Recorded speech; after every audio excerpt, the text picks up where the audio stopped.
दोस्तों, यदि आप परमेश्वर पर विश्वास करते हैं और आपने उद्धार को प्राप्त किया है और आप जानते हैं कि परमेश्वर ने आपके लिए अनेक काम किए हैं, तो आप उसको सदा धन्यवाद और स्तुति देना चाहेंगे। यदि आप उसे जान लेंगे तो आपका धन्यवाद कभी खत्म नहीं होगा। परंतु क्या आप जानते हैं कि हमारे पास परमेश्वर को धन्यवाद देने के 3 मुख्य कारण हैं?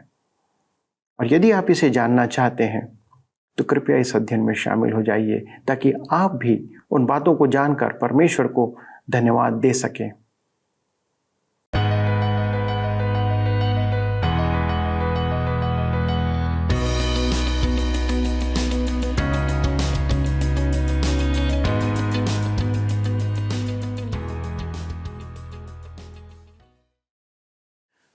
नमस्कार दोस्तों, इस समय आप सत्यवचन कार्यक्रम में शामिल हैं और मैं आप सबका स्वागत करता हूं।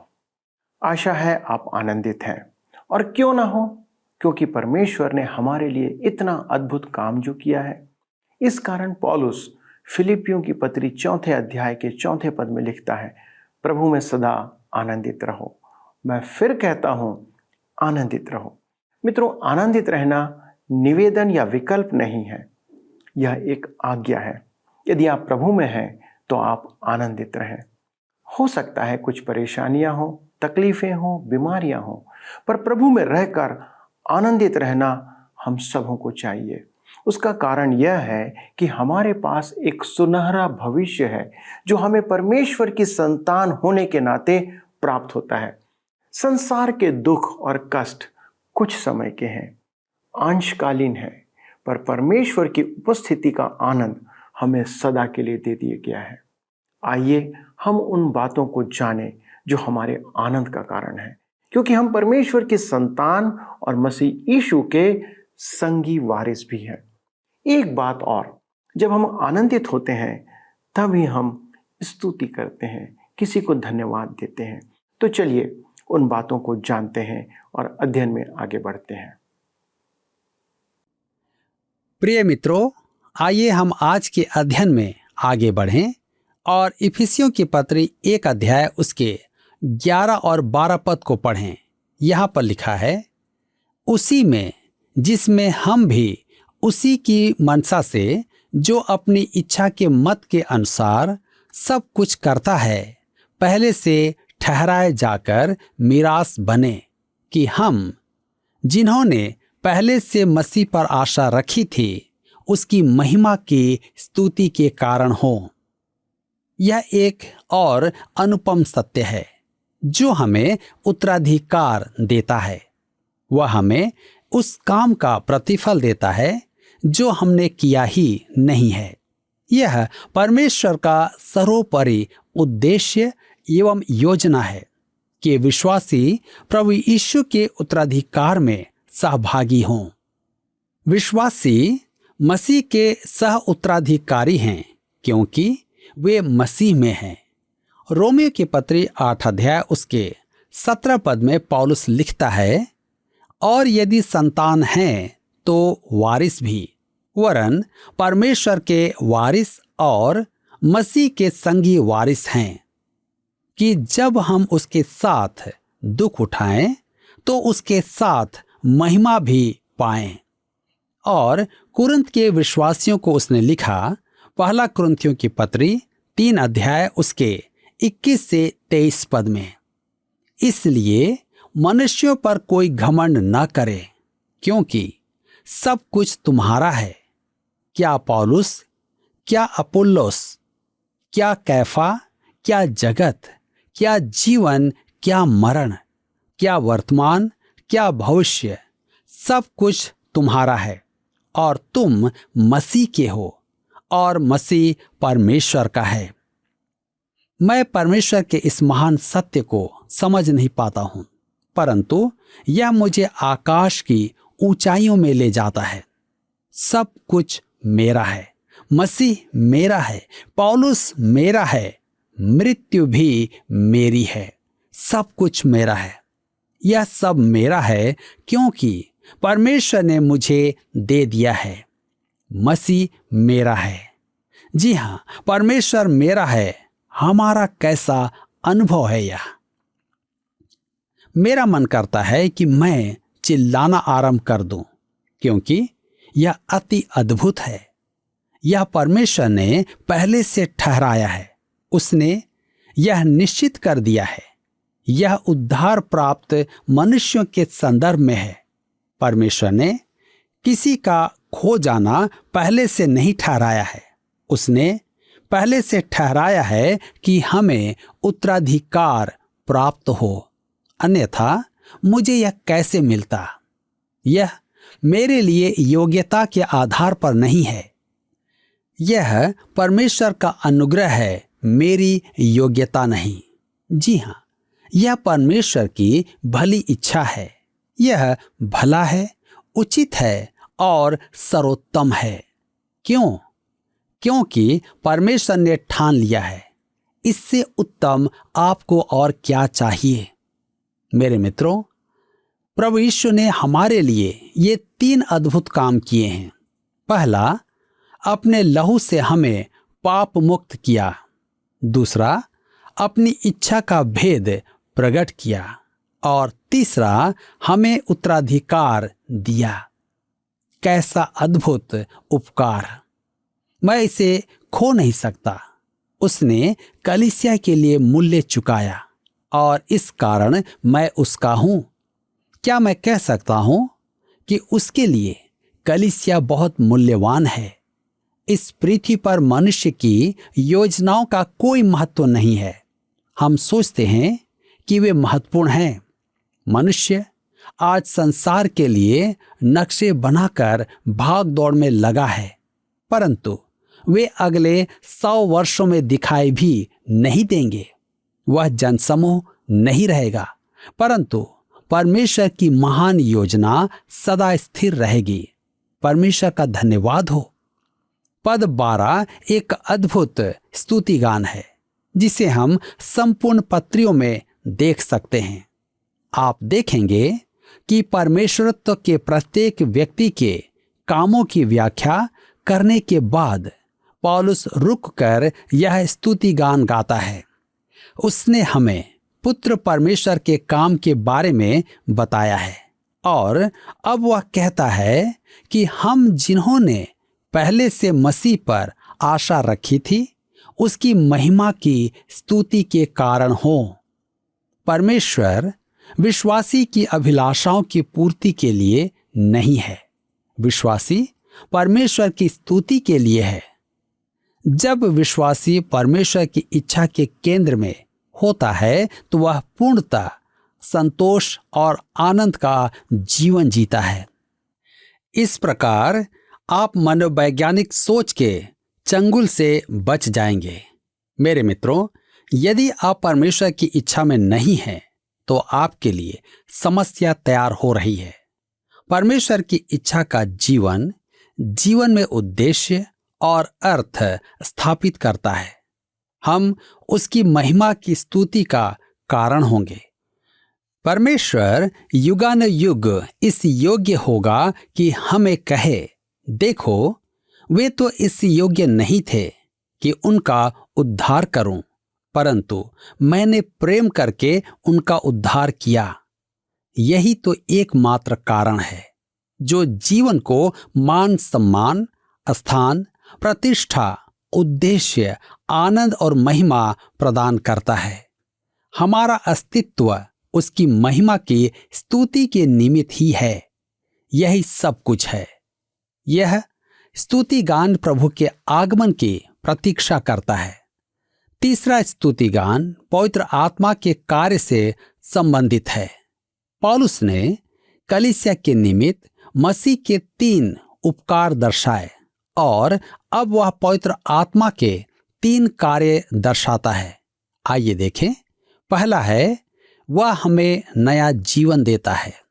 दूसरा, वह हमारा शरण स्थान है। तीसरा, वह हमारे जीवन की वास्तविकता है। पहला काम है नया जन्म। इफिसियों की पत्री 1 अध्याय उसके 13 पद में लिखा है, और उसी में तुम पर भी, जब तुमने सत्य का वचन सुना, जो तुम्हारे उद्धार का सुसमाचार है, और जिस पर तुमने विश्वास किया, प्रतिज्ञा किए हुए पवित्र आत्मा की छाप लगी। मेरे विचार में यह अंश धर्मशास्त्र का एक और अति महान अंश है। कोई कहेगा यहां तो नए जीवन का उल्लेख है ही नहीं। वह कहता है और बड़े ही आश्चर्यजनक रूप से प्रकट करता है, क्योंकि हम हमारे लिए किए गए परमेश्वर के कामों से चलकर हम में किए गए पवित्र आत्मा के कामों को देखने जा रहे हैं। परमेश्वर का काम है कलीसिया की योजना बनाना, और प्रभु यीशु का काम है कलीसिया को मूल्य चुकाकर छुड़ाना, जो कर्मकारक कार्य है। परंतु पवित्र आत्मा का कार्य भिन्न है, कलीसिया की सुरक्षा। यह कर्ता कारक है, क्योंकि यह हमारे भीतर होता है। नव जीवन और नवीकरण के इस काम में पवित्र आत्मा विश्वासियों के मन में ध्यान लगाना और विश्वास करना उत्पन्न करता है, जिसके परिणाम स्वरूप वह परमेश्वर की संतान बन जाता है। यूहन्ना रचित सुसमाचार 3 अध्याय उसके 7 पद में प्रभु यीशु ने कहा, तुझे नया जन्म लेना अवश्य है। हम नया जन्म कैसे लें? यूहन्ना समझाता है 1 अध्याय उसके 12 पद में, जितनों ने उसे ग्रहण किया उन्हें उसने परमेश्वर की संतान होने का अधिकार दिया, अर्थात उन्हें जो उसके नाम पर विश्वास रखते हैं। हमें बस उसके नाम पर विश्वास रखना है। तब हम पढ़ते हैं 1 कुरिन्थियों की पत्री 1 अध्याय उसके 23 और 24 पद में पौलुस कहता है, परंतु हम तो उस क्रूस पर चढ़ाए हुए मसीह का प्रचार करते हैं, जो यहूदियों के लिए ठोकर का कारण और अन्य जातियों के लिए मूर्खता है, परंतु जो बुलाए हुए हैं, क्या यहूदी क्या यूनानी, उनके निकट मसीह परमेश्वर की सामर्थ्य और परमेश्वर का ज्ञान है। ये बुलाए गए कौन हैं? क्या ये वे हैं जिन्होंने शब्दों का उच्चारण सुना है? नहीं, ये वे हैं जिन्होंने सुना और समझा। परमेश्वर ने उन्हें बुलाया। यह वचनों को सुनने मात्र की बुलाहट नहीं है। यह बुलाहट वह थी जिसमें पवित्र आत्मा वचनों को सार्थक बनाता है। रोमियो की पत्री 10 अध्याय उसके 17 पद में पौलुस समझाता है कि विश्वास सुनने से और सुनना परमेश्वर के वचन से होता है।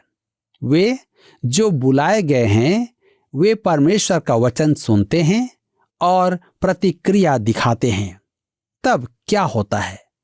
पतरस अपनी पहली पत्री में लिखता है, 1 पतरस 1 अध्याय के 23 पद में, नाशवान नहीं पर अविनाशी बीज से परमेश्वर के जीवते और सदा ठहरने वाले वचन के द्वारा नया जन्म पाया है। परमेश्वर का वचन प्रसारित तो होता ही है, इस समय इस कार्यक्रम द्वारा भी फैल रहा है। हम कहते हैं कि परमेश्वर का पुत्र आपके लिए मर गया, और यदि आप उसमें विश्वास करें तो उद्धार पाएंगे। अब कोई कहे, मैं वचन तो पढ़ता हूं परंतु समझ में कुछ नहीं आता। अब एक और मनुष्य इस संदेश को सुने और पवित्र आत्मा इसे उसके मन में स्थापित करे कि वह विश्वास करे, और जिस पल वह विश्वास कर ले उसी पल उसका नया जन्म हो गया। मेरे मित्रों, सुनने का तर्कसम्मत चरण है विश्वास करना। जब तुमने सत्य का वचन सुना, जो तुम्हारे उद्धार का सुसमाचार है और जिस पर तुमने विश्वास किया, यह नया जन्म पाने की मेरी ज्ञान में सर्वोत्तम व्याख्या है। आप सत्य के वचन को सुनते हैं, जो उद्धार का सुसमाचार, मुक्ति का शुभ संदेश है, और प्रभु यीशु में विश्वास करते हैं। आगे कहता है, जिस पर तुमने विश्वास किया, प्रतिज्ञा किए हुए पवित्र आत्मा की छाप लगी। अर्थात तुमने सुनकर विश्वास किया तो साथ ही तुम पर पवित्र आत्मा की छाप लग गई। सुनना, विश्वास करना और पवित्र आत्मा की छाप लगना एक ही साथ होता है। यह प्रसंगवश उस समय होता है जब पवित्र आत्मा का बपतिस्मा मिलता है। आप मसीह में विश्वास लाते ही पवित्र आत्मा का बपतिस्मा पाते हैं और उसी पल पवित्र आत्मा की छाप आप पर लग जाती है। पवित्र आत्मा वचन सुनने के लिए आपका कान खोलता है और तुरंत विश्वास रोपित करता है, और उसका तार्किक चरण है विश्वासी पर मुहर लगाना। अब एक विवाद का प्रश्न है, पवित्र आत्मा की छाप पिता परमेश्वर लगाता है या प्रभु यीशु या पवित्र आत्मा स्वयं लगाता है? ऐसे विवाद मेरे लिए व्यथा का कारण है। जैसे कोई पूछे, सुई की नोक पर कितने स्वर्गदूत नाच सकते हैं? इससे कोई लाभ नहीं। अतः इस प्रश्न का अभी तो आप त्याग कर दें। मैं तो इसका सीधा सा एक ही अर्थ समझता हूं कि पवित्र आत्मा स्वयं ही छाप है। पिता परमेश्वर ने क्रूस पर जान देने के लिए पुत्र को भेजा और पुत्र ने स्वेच्छा से यह काम किया, तथा पिता और पुत्र दोनों ने ही पवित्र आत्मा को एक निश्चित काम के लिए भेजा, परंतु वह कार्य आत्मा स्वयं ही करता है। वह पापी को नया जीवन देता है और साथ ही साथ उस पर अपनी मुहर लगाता है, और मैं तो यह मानता हूं कि वह स्वयं ही मुहर है। मेरे मित्रों, पवित्र आत्मा के इस मुहर लगाने के काम में 2 गुना उद्देश्य है। वह हृदय पर परमेश्वर की छवि छाप कर विश्वासी को वास्तविकता प्रदान करता है।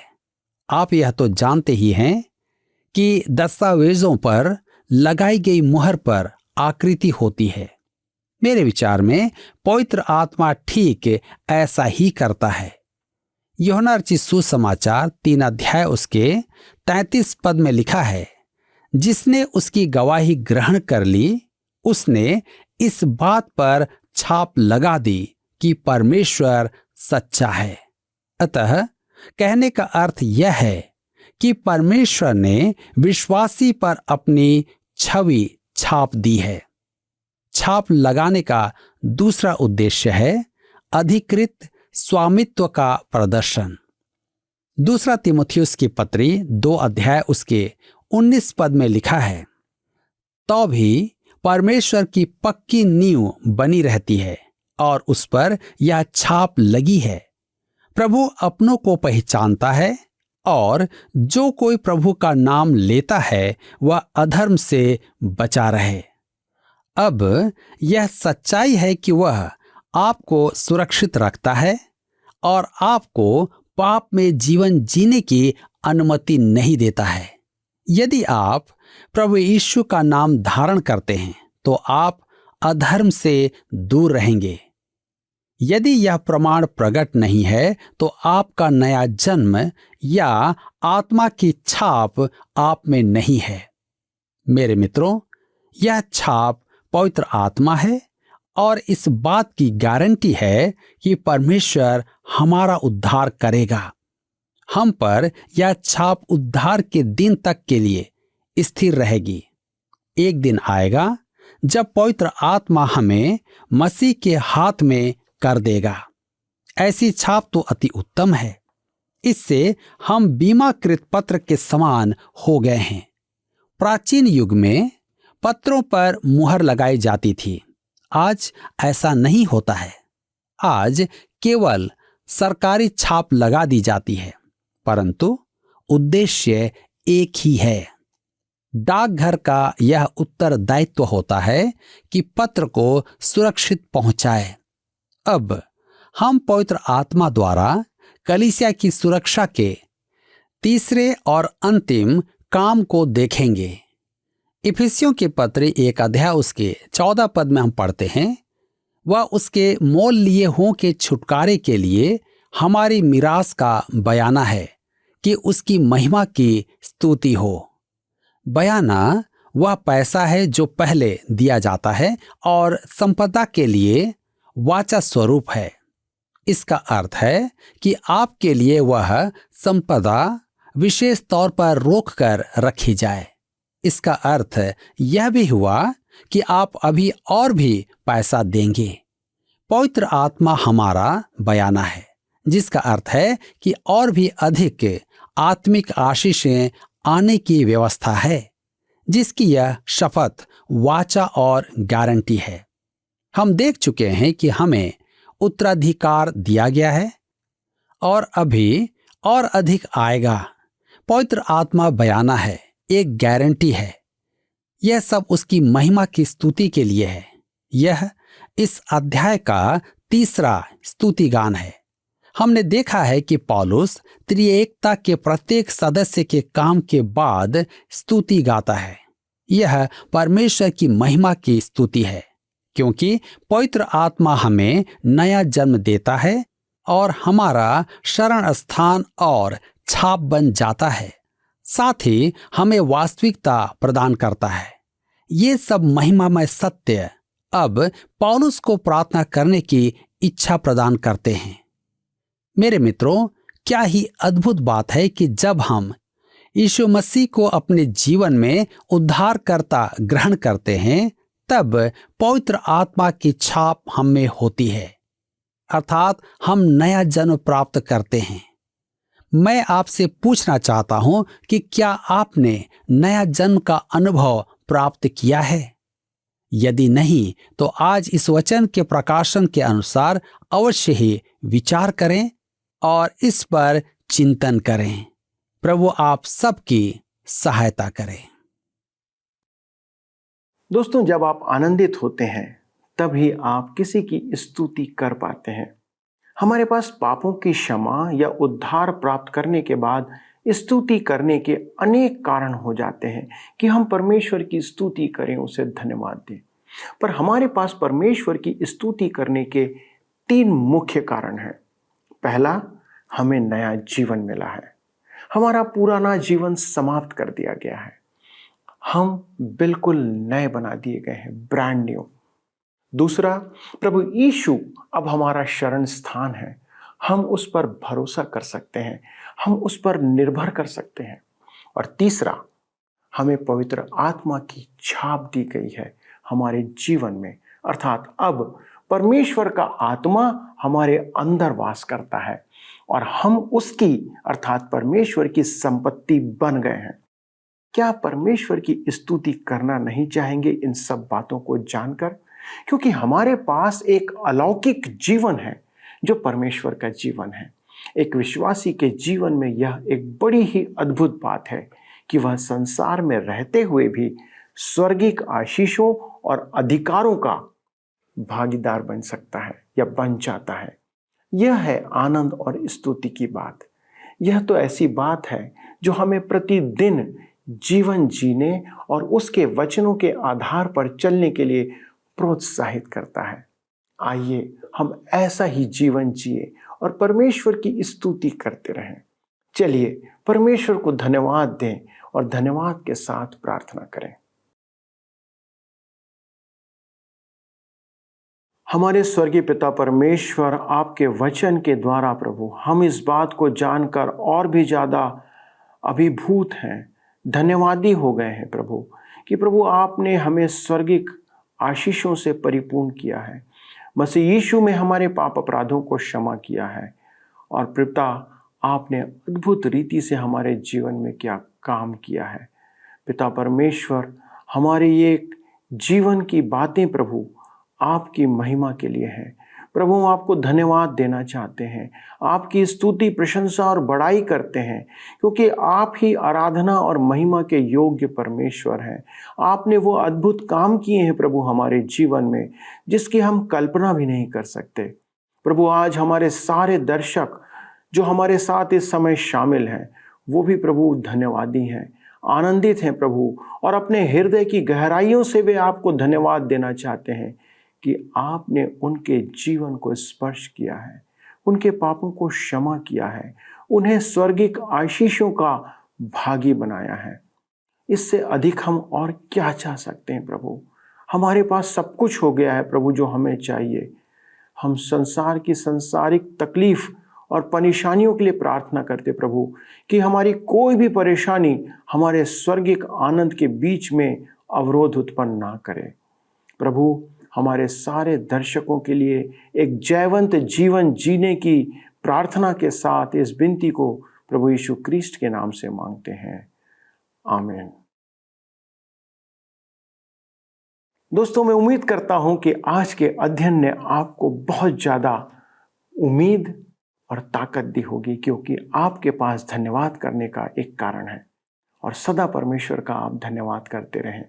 यदि आज आपने कुछ नई बात सीखी तो कृपया फ़ोन करके हमें सूचित करें। अगले प्रसारण तक परमेश्वर के साथ बने रहें। प्रभु आपको अनेक अनेक अनेक आशीषों से परिपूर्ण करे।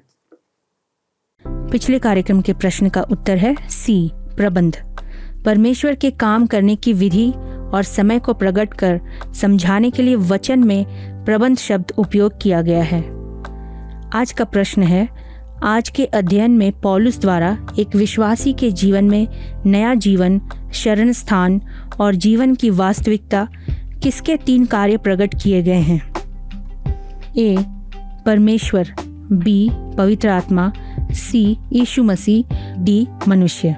मित्रों, इस प्रश्न का उत्तर हमें कल सुबह 6 बजे से पहले विकल्प ए, बी, सी या डी के साथ अपना नाम, पता, स्थान के साथ 9651433397 पर SMS या WhatsApp करें। सभी विजेताओं को विशेष पुरस्कार प्रदान किए जाएंगे। धन्यवाद। क्या आपको यह कार्यक्रम पसंद आया? अभी हमें एक मिस कॉल करें और आप अगले विजेता हो सकते हैं।